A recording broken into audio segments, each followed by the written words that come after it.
Think you know what black television used to be? Think again.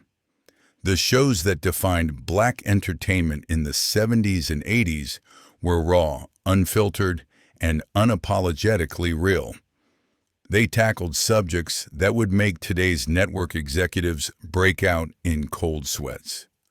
These programs didn't just entertain, they reflected the authentic black experience without apology or sanitization.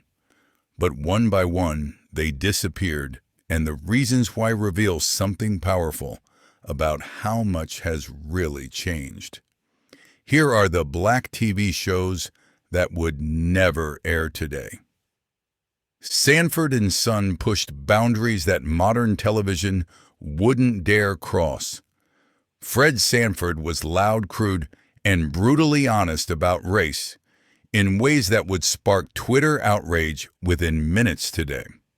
The show didn't shy away from using language and humor that reflected how black folks actually talked in their own neighborhoods. Fred called people out on their mess, used colorful language that would get bleeped every 5 seconds now, and made jokes about race that came from a place of authentic black experience. For black families watching in the 70s, Fred Sanford was real in a way that television had never shown before. He wasn't polished or proper. He was that uncle everyone had who said exactly what he thought without caring who got offended. The chemistry between Fred and Lamont felt genuine because it reflected real generational tensions within black families. Kids watched their parents laugh at Fred's antics while also seeing their own family dynamics played out on screen. Today's standards would never allow a character like Fred Sanford to exist because authenticity has been replaced by carefully crafted representation that offends no one and connects with no one. Good Times dealt with poverty, racism, and family struggle with a rawness that would terrify modern producers. The Evans family lived in the projects, dealt with welfare systems, and struggled with issues that wealthy television executives today prefer to ignore. JJ's character might seem like harmless comic relief now, but his portrayal would be considered problematic stereotyping by today's standards. The show didn't apologize for showing black families dealing with real problems like unemployment, police harassment, and neighborhood violence. For black viewers in the 70s, Good Times was the first time they saw their actual living conditions reflected on television without sugarcoating or middle-class fantasy. The arguments between Florida and James about money, work, and survival were conversations happening in black households across America. Kids related to Thelma, Michael, and JJ because they were dealing with similar challenges in their own neighborhoods. The show's willingness to address systemic racism and economic inequality head-on would make network executives uncomfortable today. Modern television prefers black families who have already made it, rather than those still struggling to survive. The Jeffersons featured George Jefferson, a character so politically incorrect and outspoken that he would be canceled before the first commercial break aired today. George was successful but still carried the anger and attitudes that came from growing up black and poor in America.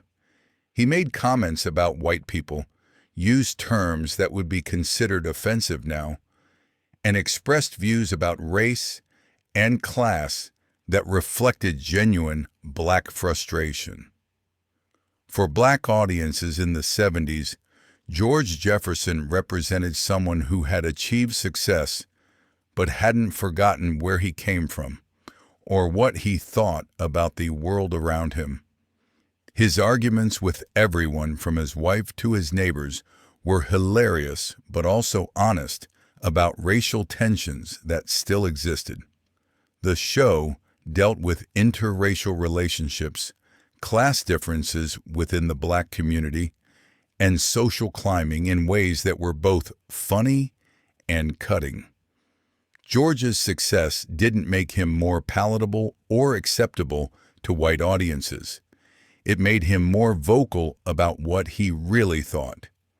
Today's television would never allow a black character to express such unfiltered opinions about race and society because it might make viewers uncomfortable.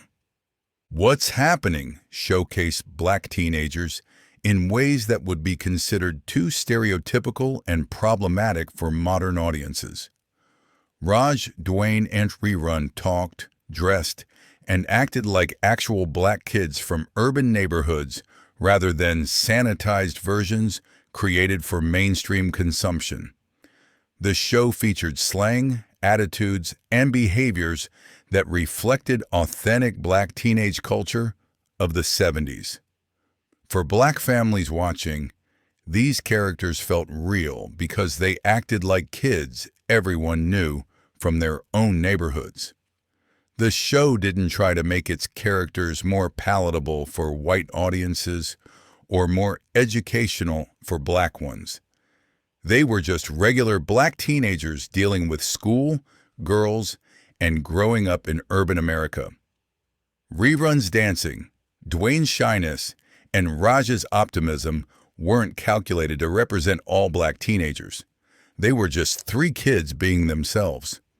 The dialogue was natural, the situations were relatable, and the humor came from genuine teenage experiences rather than carefully scripted life lessons. Modern television would find these characters too one-dimensional and stereotypical because today's standards require every black character to be a positive role model carrying the weight of representing their entire race. Diff'rent Strokes tackled adoption, race, and class in ways that would be considered too controversial and complicated for today's television landscape. The show put two black children in a wealthy white household and explored the tensions, misunderstandings, and cultural clashes that realistically would arise. Arnold and Willis dealt with identity issues, racism from their new classmates, and the challenge of maintaining their black identity while living in a white world. For black viewers, the show raised uncomfortable questions about assimilation, adoption across racial lines, and what happens to black children raised outside their communities. The episodes didn't always provide easy answers or happy resolutions to complex racial and social issues. Mr. Drummond's good intentions often clashed with his lack of understanding about black culture and experience. The show was willing to explore topics like racism in schools, cultural identity, and economic inequality without pretending these issues could be solved in 30 minutes. Today's television would sanitize these conflicts or avoid them entirely because audiences expect cleaner resolutions to messy social problems. Sanford Arms was a spin-off that nobody talks about because it revealed how much Fred Sanford's personality drove the original show's success. Without Red Fox's raw charisma and politically incorrect humor, the junkyard setting felt empty and lifeless. The replacement characters tried to maintain the same energy, but couldn't capture the authentic edge that made the original work. For black audiences who had loved Sanford and Son, this pale imitation proved that you couldn't just replace controversial characters with safer versions and expect the same magic. The show failed because it demonstrated that authentic black characters couldn't be easily substituted or replicated. Fred Sanford was irreplaceable because his personality came from real experiences and genuine attitudes that couldn't be manufactured. Today's television often tries to create safer versions of edgy characters, but Sanford Arms showed that audiences can tell the difference between authentic and artificial. The spin-off's failure proved that black viewers wanted real characters, not sanitized substitutes designed to offend fewer people. Fat Albert and the Cosby Kids featured characters and situations that would be considered fat-shaming and problematic by today's standards. Fat Albert himself was defined by his weight in ways that would trigger immediate backlash from body-positive advocates today. The show dealt with urban problems like gangs, drugs, and family dysfunction without the sensitivity training that modern children's television requires. For black kids in the 70s, Fat Albert and his friends looked and sounded like kids they actually knew from their neighborhoods. The characters weren't perfect role models.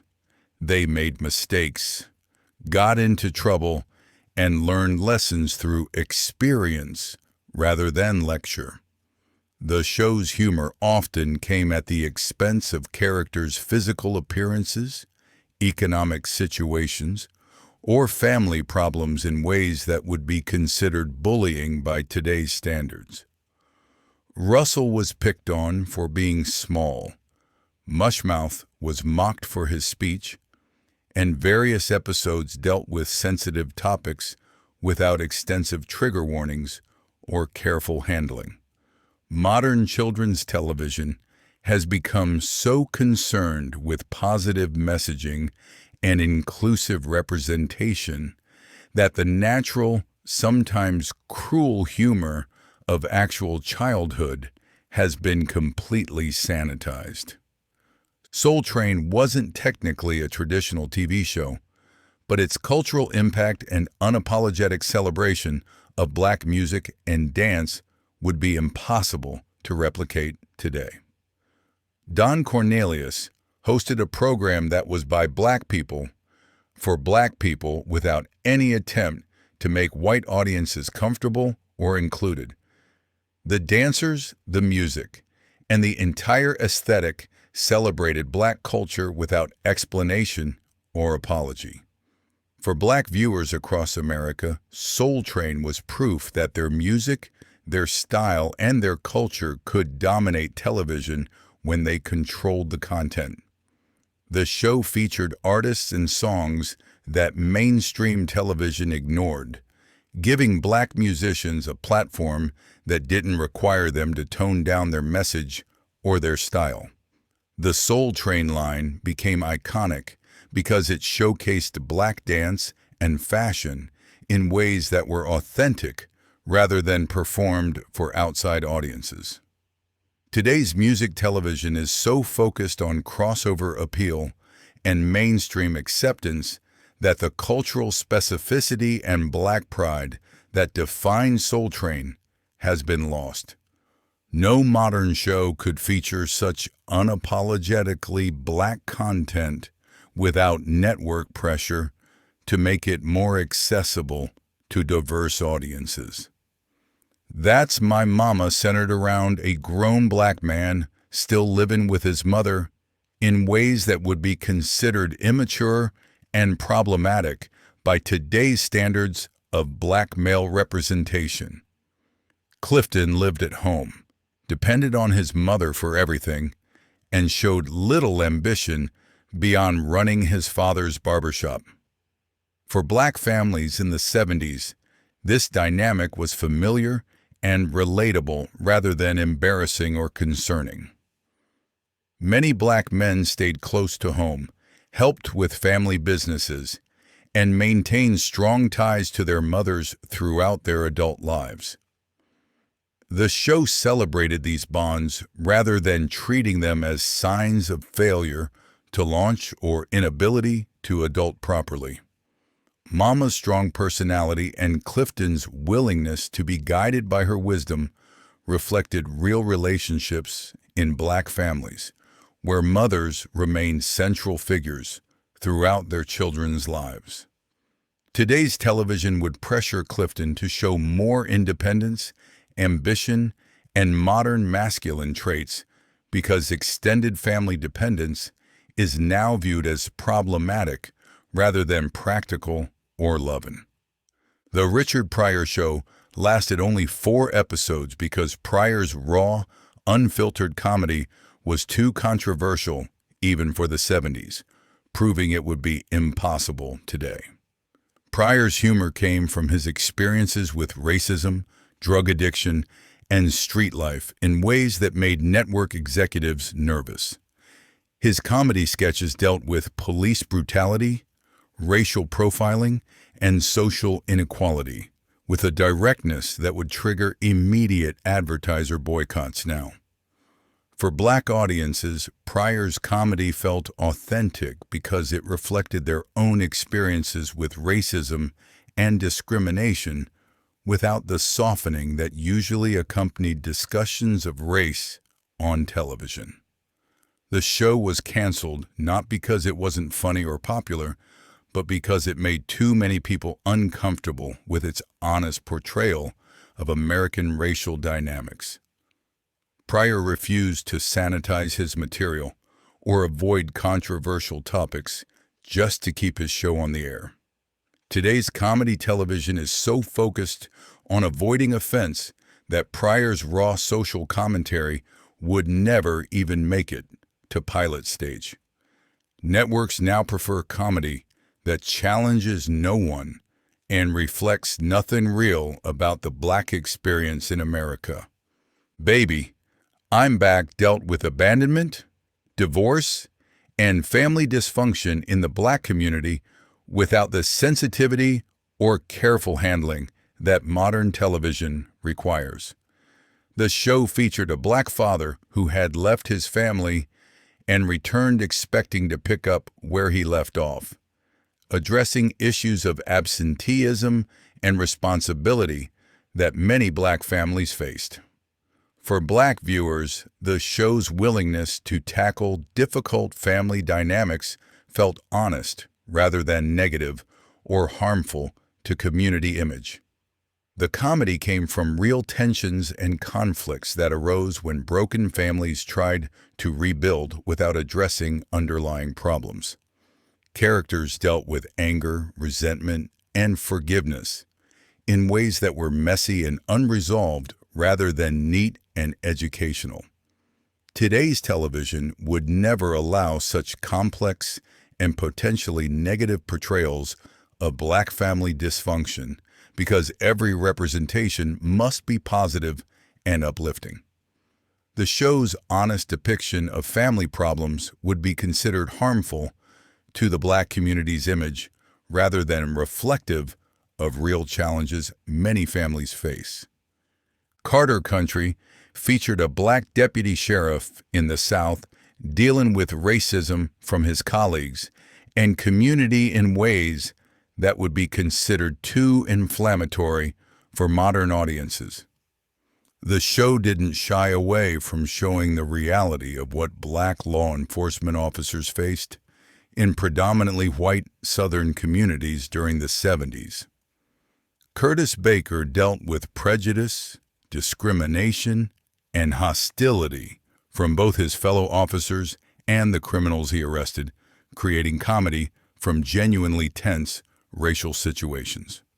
For black viewers, the show's portrayal of racism in law enforcement felt honest and real rather than exaggerated or unrealistic. The humor came from Curtis navigating hostile work environments while maintaining his dignity and professionalism despite constant challenges to his authority and competence. Today's television would avoid such direct portrayals of police racism because of concerns about community relations and police sensitivity. The show's willingness to make comedy from serious racial tensions would be considered inappropriate and potentially harmful to police-community relationships that networks now prefer to portray more diplomatically. The Flip Wilson Show featured characters in comedy that would be considered culturally insensitive and problematic by today's standards of representation and respect. Wilson's Geraldine character involved cross-dressing and exaggerated feminine stereotypes that would trigger immediate backlash from LGBTQ+ advocacy groups today. His comedy routines often relied on racial and cultural stereotypes that would be considered offensive rather than humorous by modern audiences. For Black viewers in the 70s, Wilson's humor felt familiar and harmless because it came from within the community rather than from outside mockery or ridicule. His characters were exaggerated but recognizable, based on people everyone knew from their own neighborhoods and families. The show's comedy was rooted in Black cultural experiences and references that made sense to Black audiences, even when they might seem stereotypical to outsiders. Today's comedy television is so concerned with sensitivity and representation that Wilson's broad character work and cultural humor would be immediately criticized as harmful rather than celebrated as groundbreaking Black entertainment. Paris featured a Black police captain in San Francisco dealing with crime, politics, and racial tensions in ways that would be considered too complex and controversial for modern police procedurals. Captain Woody Paris navigated department politics, community relations, and personal challenges while maintaining his authority in a predominantly white police force. The show dealt with racial profiling, police misconduct, and community distrust without the simplified solutions that modern cop shows prefer. For Black viewers, Paris represented what they hoped Black law enforcement could become: principled, effective, and respected despite systemic racism. The show didn't shy away from showing how race affected every aspect of police work, from community interaction to internal promotion and recognition. Today's police television avoids such direct examination of racial dynamics within law enforcement because it might complicate the heroic narratives that networks prefer. The show's honest portrayal of racism in police departments would be considered too inflammatory for current television that seeks to maintain positive relationships with law enforcement communities. Rollouts centered on Black soldiers during World War II, dealing with segregation, discrimination, and limited opportunities within the military structure. The show addressed racial inequality in the armed forces without the patriotic sanitization that modern military programming requires. Characters dealt with being assigned to non-combat roles because of their race, facing discrimination from white officers and soldiers, and fighting for their country while being treated as second-class citizens. For Black viewers, the show's portrayal of military racism felt honest and overdue after years of war movies that ignored Black contributions and experiences. The comedy came from characters finding ways to maintain dignity and brotherhood despite systematic attempts to marginalize and demean them. Today's military television avoids addressing historical racism in the armed forces because it might complicate modern recruitment efforts and patriotic messaging. The show's direct examination of how race affected military service would be considered too negative and unpatriotic for current programming that celebrates military service without acknowledging its problematic history. Barney Miller featured characters and situations involving race, crime and urban decay that would be considered too realistic and uncomfortable for modern police comedy. The show dealt with prostitution, drug addiction, mental illness, and poverty in ways that reflected genuine urban problems rather than simplified television conflicts. Black characters on the show weren't always sympathetic victims or positive role models. They were complex people caught up in difficult circumstances. For viewers of all backgrounds, the show's realistic portrayal of city life felt authentic because it didn't shy away from uncomfortable truths about urban America. The humor came from human behavior rather than stereotypical situations, allowing characters to be funny without being caricatures. Today's comedy television would sanitize such realistic portrayals of urban problems because audiences now prefer entertainment that doesn't remind them of actual social issues. The show's honest depiction of crime, poverty, and human weakness would be considered too depressing and problematic for modern comedy that seeks to uplift rather than reflect real conditions. Roots was a miniseries that portrayed slavery, racism, and American history with a brutality and honesty that would never be allowed on mainstream television today. The series didn't soften the violence, dehumanization, and systematic oppression that defined slavery in America.